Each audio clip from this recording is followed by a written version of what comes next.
Another one taking a bow in the 2024 Republican presidential race overnight. Senator Tim Scott suspending his campaign as he struggled to break out in polls despite making the stage in the past 3 debates. Scott saying, quote, "I think the voters who are the most remarkable people on the planet have been really clear that they're telling me, not now, Tim."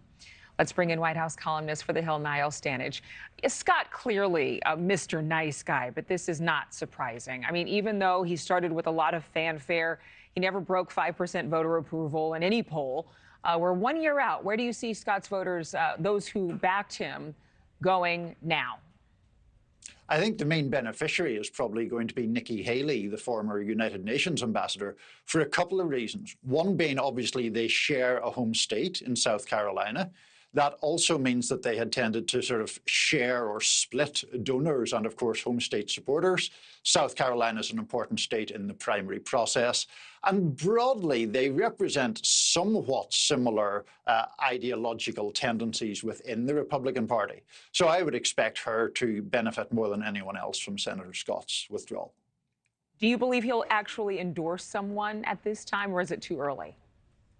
He has indicated that he probably will not do so, at least in the short term, Adrienne. He made a comment in that interview that he was essentially going to trust the voters, that he believed voters would come to the right conclusion without him intervening to tell them what to do.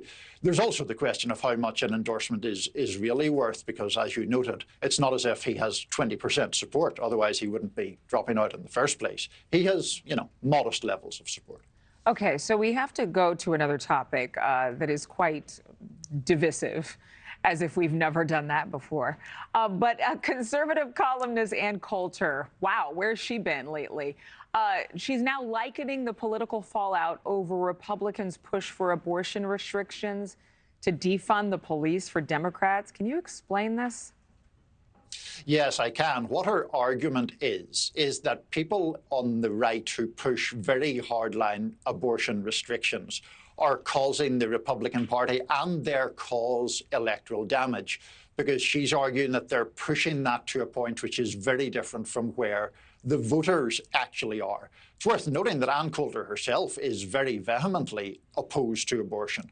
But it's really an argument about strategy and about some of these ballot measures, for example, where the pro-choice or pro-abortion right side has now gone 7-0 in terms of victories, even in conservative states like Montana and Kentucky and Ohio, which we saw last week. But and she calls herself an anti-abortion zealot. I mean, I think there are a lot of people, including her readers, who would call her a zealot in 9 categories or more. Is she speaking to independents, or is she speaking to people who are the far right and telling them to cool it? Well, I mean, I think she's often trying to get attention by these kind of pronouncements, but she's really trying to persuade people who share her fervent opposition to abortion to amend the approach that they take. Her argument is that if you keep losing these ballot measures or penalizing Republican candidates in their bids for office, you're ultimately going to get into a situation where the laws liberalize again around abortion. She doesn't want that. She believes these other people clearly don't want that either. So what is the most effective way of getting to that goal? But what's at stake here? I mean, obviously, when we look at Congress, that's where we see this massive divide. But among Republicans, most Republicans are pro-life, even if they do not believe that this decision from Roe v. Wade was correct. I mean, they still personally will live and die on that hill that pro-life is the way to go. So what is her issue? Well, I think the difference, if you take it, for example, the presidential race, there's clearly a difference, even though, say, Nikki Haley and Ron DeSantis both are pro-life. Nikki Haley's view is there aren't the votes in the Senate, and there won't be anytime soon for any kind of national ban. Therefore, that's not going to happen.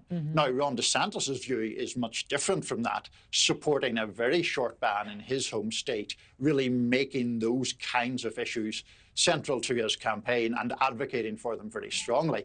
It's not a disagreement about the underlying issue among Republicans. It's an issue about how you approach it, how you talk about it, and how you do not alienate independent voters, particularly female voters. Right. It's certainly about the independents, and I would say it's men and women, because I've heard from men who are just as impassioned today as women when you get into a discussion of pro-life versus pro-choice, like never before, really. Thank you for watching. Go to newsnationnow.com to find News Nation on your television provider. And don't forget to click the red subscribe button below to get more of News Nation's fact-driven, unbiased coverage.